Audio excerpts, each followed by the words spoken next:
Hello दोस्तों, मैं प्रकाश राव समाधान क्लासेस के डिजिटल प्लेटफॉर्म पर आपका हार्दिक स्वागत करता हूं, हार्दिक अभिनंदन करता हूं।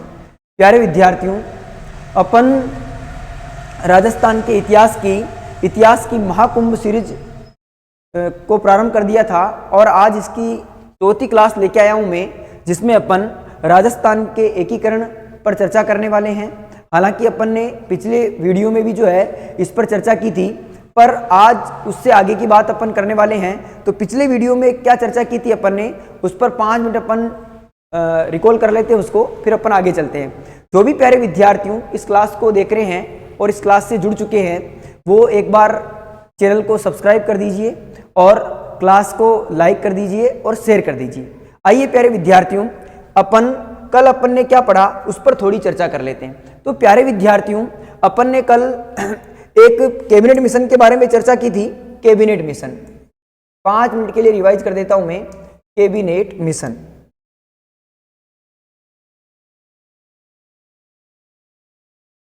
कैबिनेट मिशन, और ये कैबिनेट मिशन क्या था और कब आया था, ये अपन ने कल बात की थी कि 24 मार्च 1946 को कैबिनेट मिशन भारत आता है और इसमें 3 सदस्य होते हैं, पैथिक लॉरेंस, एवी अलेक्जेंडर और स्टेफर्ड क्रिप्स।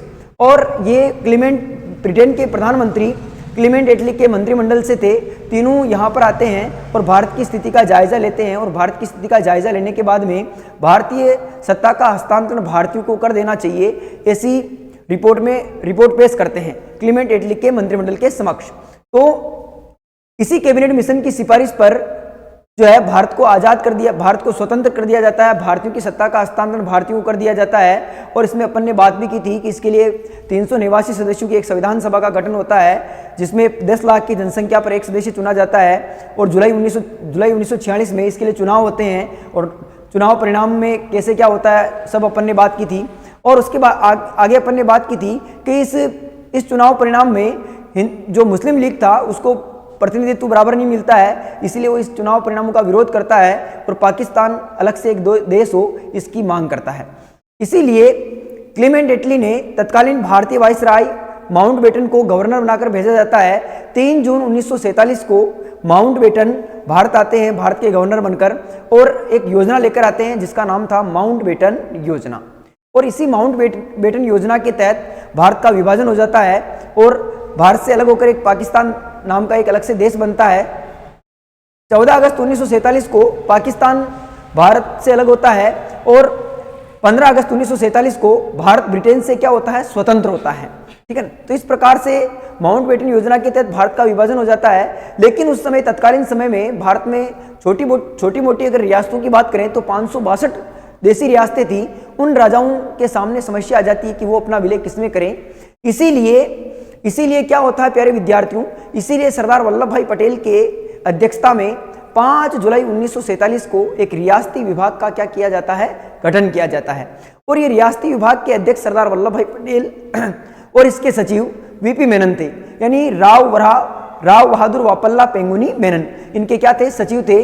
और इसके आधार पर इसी रियासती विभाग ने देसी रियासतों के समक्ष ये बात रखी कि जो भी देसी रियासतें हैं वो या तो किसमें मिल जाए, भारतीय संघ में विलय कर ले अपना, या अपना विलय पाकिस्तान संघ में कर ले, या अपना स्वतंत्र अस्तित्व भी बनाकर रख सकती है। लेकिन स्वतंत्र अस्तित्व बनाकर रखने में यानी उस रियासत की 10 लाख जनसंख्या होनी चाहिए और 1 करोड़ वार्षिक आय होनी चाहिए, ये शर्तें थी इसमें। लेकिन इसके अलावा भी और क्या हुआ था, इससे आगे अपन आज बात करने वाले हैं। तो प्यारे विद्यार्थियों, आज अपन बात करने वाले हैं इससे आगे की। तो प्यारे विद्यार्थियों, अगर मैं बात करूं तो देसी रियासतें कुल कितनी थी उस समय, तो 5 जुलाई को, तो पहले अपन यहीं से ले लेते हैं कि 5 जुलाई 1946 प्रार्थी में 5 जुलाई 1943 को किसका गठन होता है, रियासती विभाग का। किसका गठन होता है, रियासती विभाग का। और ये रियासती विभाग के अध्यक्ष कौन थे, तो रियासती विभाग के अध्यक्ष थे सरदार वल्लभ भाई पटेल।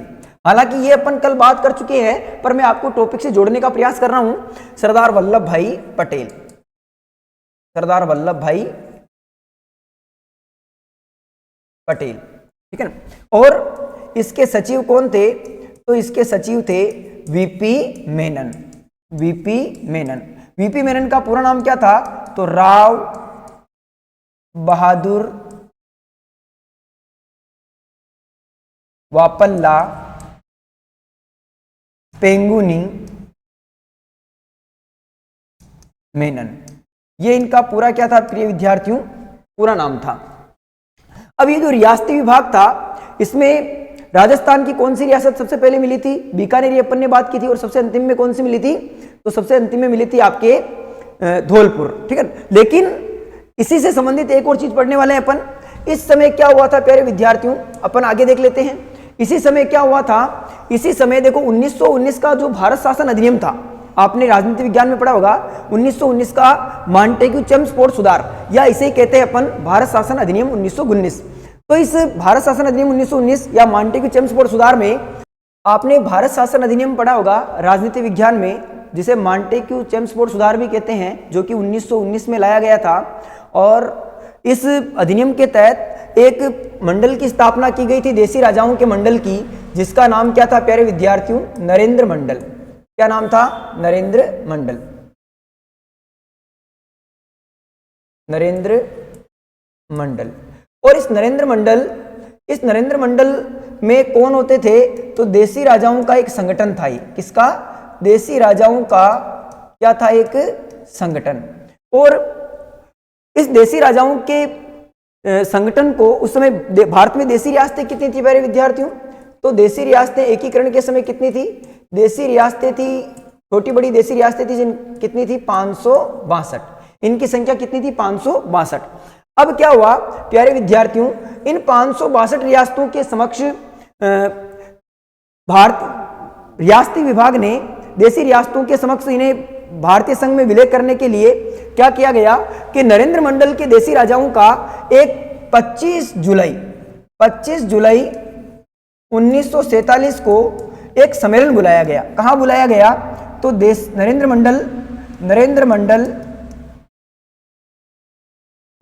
मंडल सम्मेलन, इसे क्या नाम दिया गया? नरेंद्र मंडल सम्मेलन। और इस नरेंद्र मंडल सम्मेलन कहां हुआ था? आपके दिल्ली के अंदर। कहां हुआ था? दिल्ली के अंदर। कब हुआ था? 25 जुलाई 1947 को।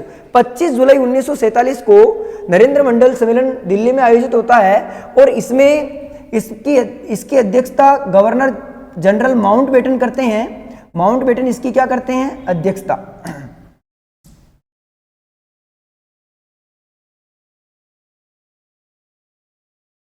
माउंटबेटन, गवर्नर जनरल माउंटबेटन इसकी अध्यक्षता करते हैं। और ये 562 देसी रियासतों के समक्ष 2 प्रपत्र जारी करते हैं। कितने प्रपत्र जारी करते हैं? 2 प्रपत्र जारी करते हैं। कौन कौन से प्रपत्र जारी करते हैं प्यारे विद्यार्थियों? तो पहला प्रपत्र था जिसका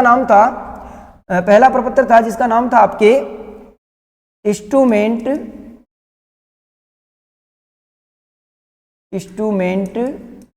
ऑफ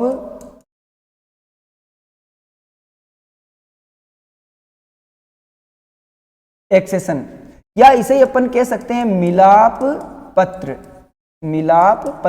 या इसे कह सकते हैं अपन ज्वाइनिंग लेटर। तो इस इंस्ट्रूमेंट ऑफ एक्सेशन मिलाप पत्र का क्या मतलब था? तो माउंटबेटन ने इस पत्र के माध्यम से देसी राजाओं के समक्ष ये बात रखी कि जो देसी राजा भारतीय संघ में अपनी रियासत का विलय करना चाहते हैं, वो इस पर इंस्ट्रूमेंट ऑफ एक्सेशन यानी मिलाप पत्र पर जो है हस्ताक्षर कर देवे और अपनी रियासत का भारतीय संघ में विलय करके अपने आधिपत्य को केंद्र सरकार को क्या कर देवे? समर्पित कर देवे। तो ये बात तो इसमें लिखी हुई थी। जबकि दूसरा प्रपत्र जारी किया था जिसका नाम क्या था? तो दूसरे प्रपत्र का नाम था स्टैंड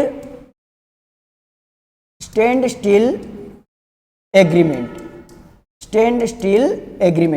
और इस स्टैंड स्टील एग्रीमेंट का तात्पर्य क्या था? तो इसका तात्पर्य यह था कि देसी राजा अपने अस्तित्व को जैसा का तैसा बनाए रख सकते हैं।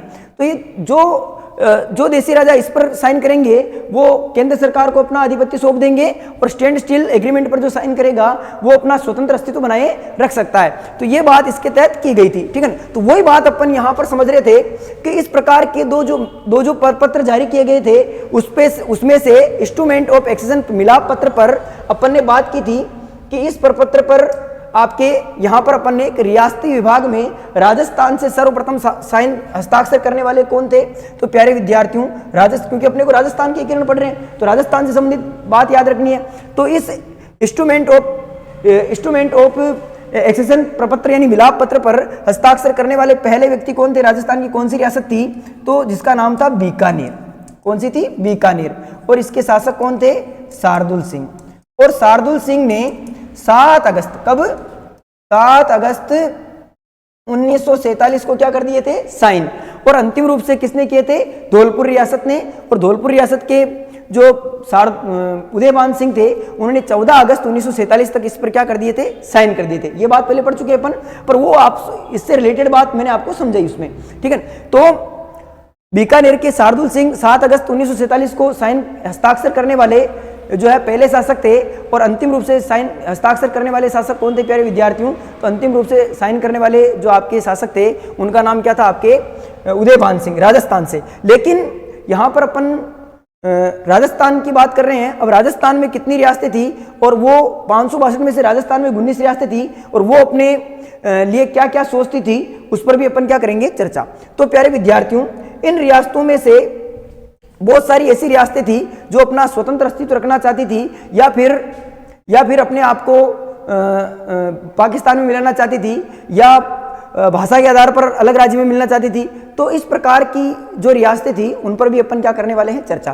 तो आइए मेरे साथ अपन एक एक रियासत को देख लेते हैं। सबसे पहले प्यारे विद्यार्थियों अपन बात करते हैं मारवाड़ रियासत की, क्योंकि मारवाड़ रियासत राजस्थान की सबसे क्या थी? बड़ी रियासत थी मारवाड़। और मारवाड़ का मतलब क्या है? जोधपुर। मारवाड़ का मतलब क्या है? जोधपुर। जोधपुर रियासत। और जोधपुर रियासत के उस समय तत्कालीन शासक कौन थे प्यारे विद्यार्थियों? तो उस समय शासक थे हनुमंत सिंह। कौन थे? हनुमंत सिंह। हनुमंत सिंह। और ये हनुमंत सिंह ने क्या किया प्यारे विद्यार्थियों? हनुमंत सिंह की इच्छा थी कि मैं अपनी रियासत को किसमें मिलाऊं? पाकिस्तान में। इसीलिए इन्होंने क्या किया? इसीलिए हनुमंत सिंह ने अपनी रियासत का विलय पाकिस्तान में करने के लिए, किसमें करने के लिए? पाकिस्तान में करने के लिए इन्होंने क्या किया? हनुमंत सिंह ने पाकिस्तान में विलय करने के लिए, विलय मैं लिख देता हूं, विलय करने के लिए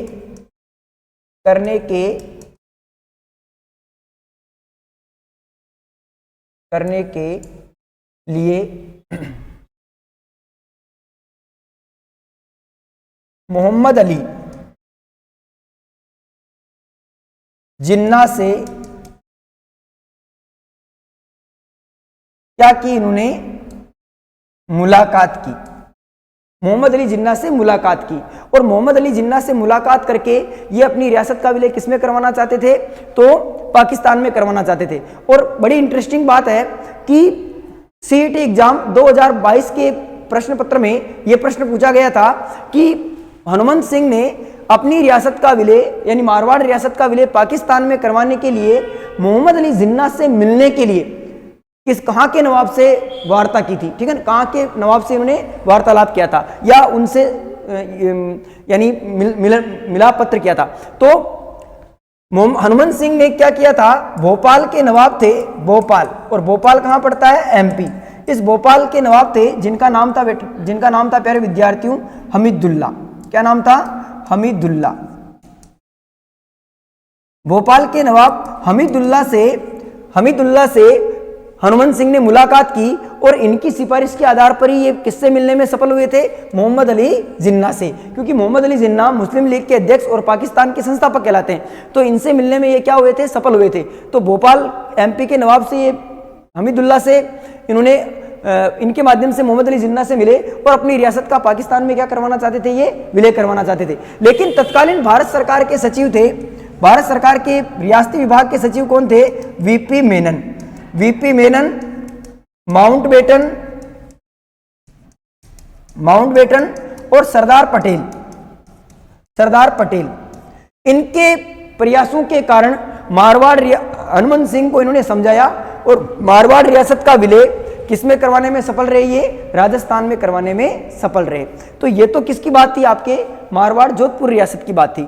अब इससे आगे चलते हैं अपन, इससे आगे बात करते हैं अपन एक रियासत, राजस्थान की सबसे प्राचीन रियासत, और उसका नाम क्या है प्यारे विद्यार्थियों, उदयपुर। उदयपुर, और उदयपुर का मतलब ही क्या है, मेवाड़। यहां पर उदयपुर का मतलब ही क्या है, यहां पर मेवाड़। तो मेवाड़ रियासत के शासक कौन थे उस समय, तो मेवाड़ रियासत के शासक थे, महाराणा थे उस समय भूपाल सिंह। कौन थे प्यारे विद्यार्थियों, महाराणा भूपाल सिंह। महाराणा भूपाल सिंह। और महाराणा भूपाल सिंह ने अपनी रियासत को स्वतंत्र रखने के लिए इन्होंने क्या किया, अपनी रियासत को स्वतंत्र अस्तित्व रखने के लिए इन्होंने एक तो मालवा और एक गुजरात, इन दोनों की संयुक्त सेना को मिलाकर एक संघ बनाना चाहते थे ये, जिसका नाम था मेवाड़ यूनियन। जिसका नाम क्या था, मेवाड़ यूनियन, या इसे ही कहते थे राजस्थान संघ। राजस्थान संघ। तो मेवाड़ के शासक महाराणा भूपाल सिंह मालवा व गुजरात की संयुक्त सेना को मिलाकर मेवाड़ यूनियन बनाना चाहते थे, और इसे ही राजस्थान संघ भी कहते हैं। तो इसका निर्माण करना चाहते थे, और इसके लिए इन्होंने प्रयास भी किए, और मेवाड़ में एक सम्मेलन भी बुलाया, उदयपुर में एक सम्मेलन बुलाया, जिसमें राजस्थान के सभी राजाओं को क्या किया, इन्होंने आमंत्रित किया। लेकिन इस मेवाड़ यूनियन या राजस्थान संघ यानी राजस्थान यूनियन का समर्थन राजस्थान की सभी रियासतों ने किया था, केवल 3 रियासतों को छोड़कर। कितनी रियासतों को छोड़कर, केवल 3 रियासतों को। ये 3 रियासतें जिन्होंने इसका समर्थन नहीं किया था वो कौन कौन सी थी, एक तो थी आपके जयपुर, इधर लिख देता हूं मैं,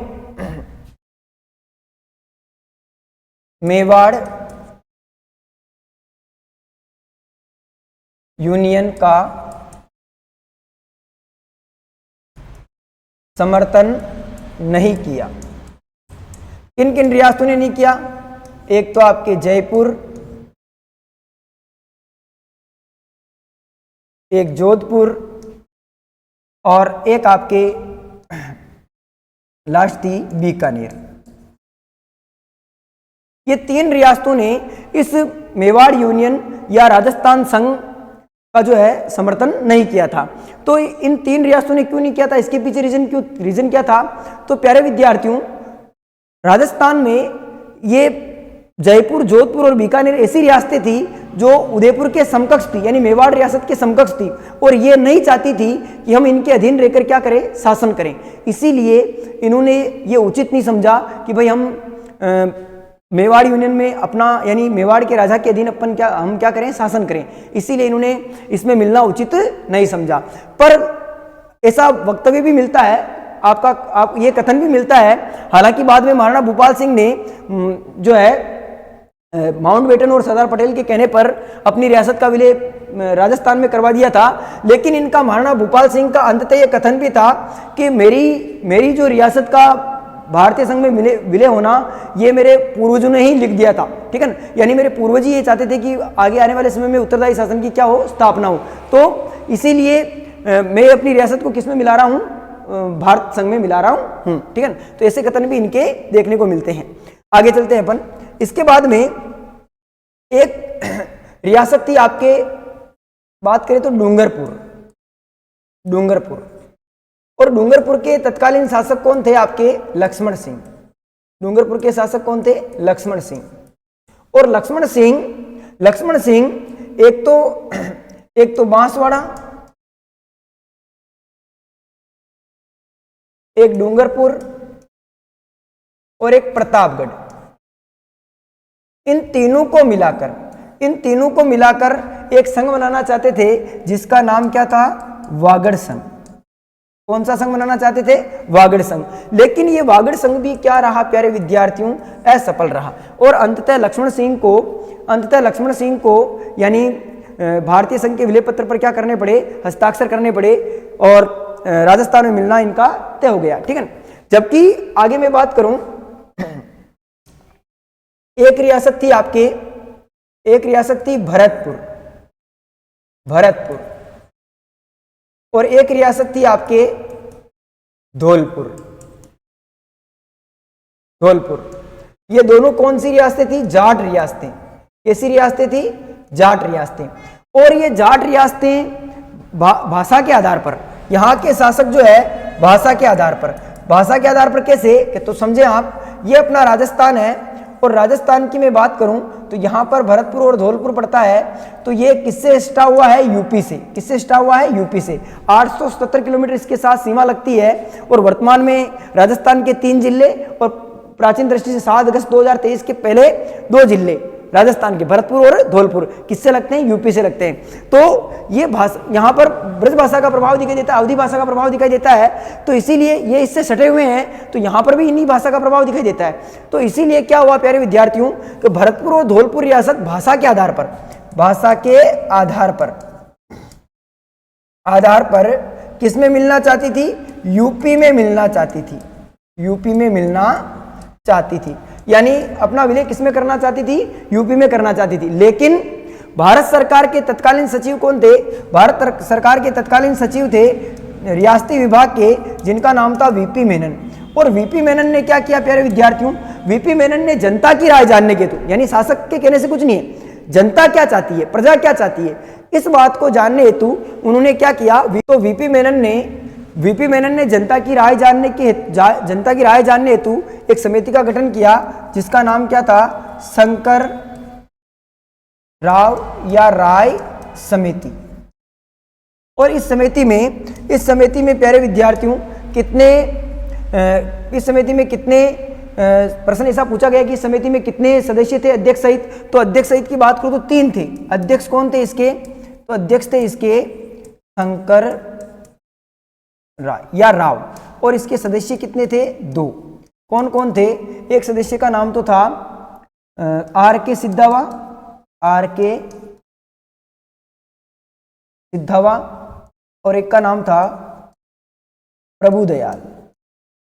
ठीक है, तो शंकर राव, आर.के. सिद्धावा, प्रभुदयाल इस समिति के क्या थे? सदस्य थे। तो कुल कितने हो गए आपके? तो 3 हो गए, और अध्यक्ष सहित बाकी कितने सदस्य हैं? 2। तो ऐसा प्रश्न सेकंड ग्रेड में पूछा गया है, सेकंड ग्रेड एग्जाम 2018 में यह प्रश्न पूछा गया है कि शंकर राव समिति में कुल कितने अध्यक्ष सहित कुल कितने सदस्य थे? तो 3 थे, और केवल सदस्य पूछे तो 2 थे।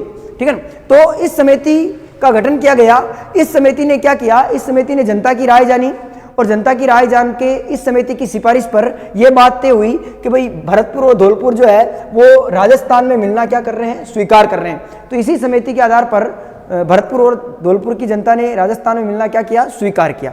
आगे चलते हैं अपन। इसके बाद में एक है कोटा रियासत। कौन सी रियासत? कोटा रियासत। और इस कोटा रियासत के शासक कौन थे? भीम सिंह। और भीम सिंह क्या बनाना चाहते थे? भीम सिंह कोटा, बूंदी और झालावाड़ और एक बारां। हालांकि बारां उस समय नहीं था, तो भी अपन लिख देते हैं। तो इन चारों को मिलाकर क्या बनाना चाहते थे ये? इन चारों को मिलाकर आपके कौन सा सेक्टर बनाना चाहते थे ये? तो ये बनाना चाहते थे हाड़ौती संघ। कौन सा संघ बनाना चाहते थे? हाड़ौती संघ। तो इस प्रकार से यानी जब एकीकरण चल रहा था, जब अधिविलन पत्र पर, या मैं कहूं कि मिलाप पत्र पर जब इनको हस्ताक्षर करवाए जा रहे थे देसी राजाओं को, तब ये अलग अलग कलाएं सोच रहे थे, अलग अलग संघ बनाने का सोच रहे थे। लेकिन अंततः जो सरदार वल्लभ भाई पटेल चाहते थे वही होता है, और सभी रियासतें जो राजस्थान की 19 रियासतें हैं, वो राजस्थान में 19 रियासतों से मिलकर जो है राजस्थान बनकर क्या होता है? तैयार होता है। लेकिन ये जो राजस्थान है, इन राजस्थान में 19 रियासतें, 3 ठिकाने और एक केंद्र शासित प्रदेश की बात की थी अपन ने। ये कितने समय में पूरे हुए थे? कितने चरण लगे थे इसमें? तो प्यारे विद्यार्थियों, इसको पूरा होने में अब यहां पर एक चीज देख लेते हैं अपन। मेन बात पर आ गए अपन। अब राजस्थान का एकीकरण, राजस्थान का एकीकरण 7 चरणों में पूरा होता है। कितने चरणों में पूरा होता है? 7 चरणों में पूरा हुआ। कितने चरणों में पूरा हुआ प्यारे विद्यार्थियों? 7 चरणों में। और इसमें कितना समय लगा, तो समय की बात करूं मैं, समय की बात करूं तो 8 वर्ष 7 माह और 14 दिन, 8 वर्ष 7 माह और 14 दिन के समय में राजस्थान 7 चरणों में क्या होता है, पूरा होता है। तो प्यारे विद्यार्थियों, आज अपन ने ये बात कर ली है कि राजस्थान के देसी राजा जो है वो अपना विलय किसमें करना चाहते थे और कौन सा संघ बनाना चाहते थे और कितने चरणों में राजस्थान का एकीकरण पूरा हुआ और इसमें कितना समय लगा, इस बात पर अपन ने चर्चा कर ली है। इससे आगे अपन कल बात करेंगे, लेकिन एक बार इससे पहले अपन रिवाइज कर लेते हैं। देखिए प्यारे विद्यार्थियों, एक बार अपन शुरू से रिवाइज कर लेते हैं।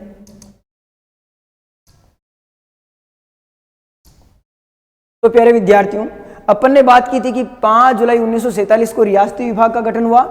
इसके अध्यक्ष सरदार वल्लभ भाई पटेल थे और सचिव वीपी मेनन थे। वीपी मेनन का पूरा नाम था राव बहादुर वापल्ला पेंगुनी मेनन, ठीक है। और यहाँ पर मैं आपको समझाना चाह रहा था कि बीकानेर के शासक शार्दुल सिंह 7 अगस्त 1947 को ये सर्वप्रथम भारतीय संघ के विलय पत्र पर हस्ताक्षर करते हैं। पर इस विलय पत्र का नाम क्या था, ये मैं आपको समझाने के लिए मैंने आपको बताया था। यहाँ पर ये चीज़ बताई थी मैंने कि भारत शासन अधिनियम मांटेग्यू चेम्सफोर्ड सुधार के तहत नरेंद्र मंडल की स्थापना होती है और ये देसी राजाओं का एक संगठन था। देसी राजाओं का क्या था, एक संगठन, देसी राजाओं का एक संगठन था। और उस समय देसी रियासतें कितनी थी, एकीकरण के समय जब भारत को आज़ादी मिली तो छोटी मोटी 562 रियासतें थी।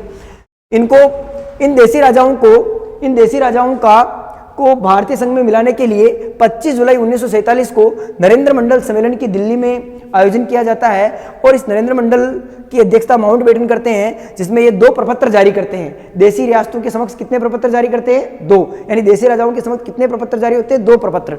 एक प्रपत्र का नाम था इंस्ट्रूमेंट ऑफ एक्सेशन, यानी मिलाप पत्र या ज्वाइनिंग लेटर।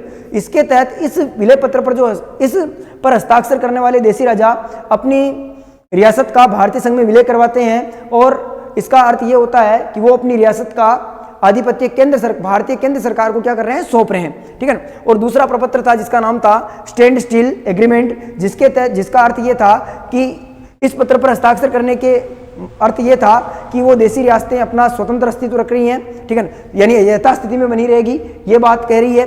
तो ये दोनों प्रपत्र जारी किए गए और इसी के तहत क्या होता है प्यारे विद्यार्थियों, राजस्थान की बीकानेर के शासक शार्दुल सिंह इस पर सबसे पहले साइन करते हैं और अंतिम रूप से राजस्थान के उदयभान सिंह 14 अगस्त 1947 को क्या करते हैं, इस पर साइन करते हैं। तो आगे चलते हैं अपन। इसके बाद में बात की थी अपन ने कि या इस 25 जुलाई 1947 से पहले नरेंद्र मंडल का जो सम्मेलन था, उससे पहले राजस्थान की रियासतों के समक्ष समस्या आ गई थी कि वो इस पर साइन करें, वो करें तो भी कैसे करें, क्योंकि वो अपना वर्चस्व खो रही है। तो इसीलिए उन्होंने क्या किया, इसीलिए उन्होंने अपने स्वतंत्र रहकर अपने संघ बनाना प्रारंभ किया। और इसी में ऐसे एक राजा थे मारवाड़ जोधपुर के राजा, जिनका नाम था हनुमंत सिंह, जो अपनी रियासत का पाकिस्तान में विलय करवाना चाहते थे। और इसके लिए उन्होंने मोहम्मद अली जिन्ना से मिलने के लिए भोपाल एमपी के नवाब हमीदुल्लाह से मुलाकात की और मोहम्मद अली जिन्ना से मुलाकात करके यानी अपनी रियासत का पाकिस्तान में विलय करवाना चाहते थे। लेकिन भारत सरकार के सचिव वीपी मेनन, माउंटबेटन और सरदार पटेल के प्रयासों से इन्होंने राजस्थान में मिलना क्या कर लिया, स्वीकार कर लिया।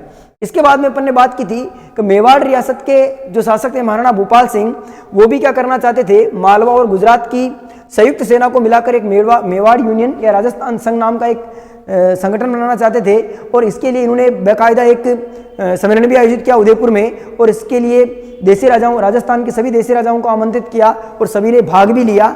लेकिन मेवाड़ यूनियन का राजस्थान की 3 रियासतों ने छोड़कर सबने समर्थन किया था। 3 रियासतें ऐसी थी जिन्होंने समर्थन नहीं किया था, वो थी जयपुर, जोधपुर और बीकानेर, क्योंकि ये तीनों रियासतें उदयपुर रियासत के समकक्ष थी और इसके अधीन रहकर शासन नहीं करना चाहती थी।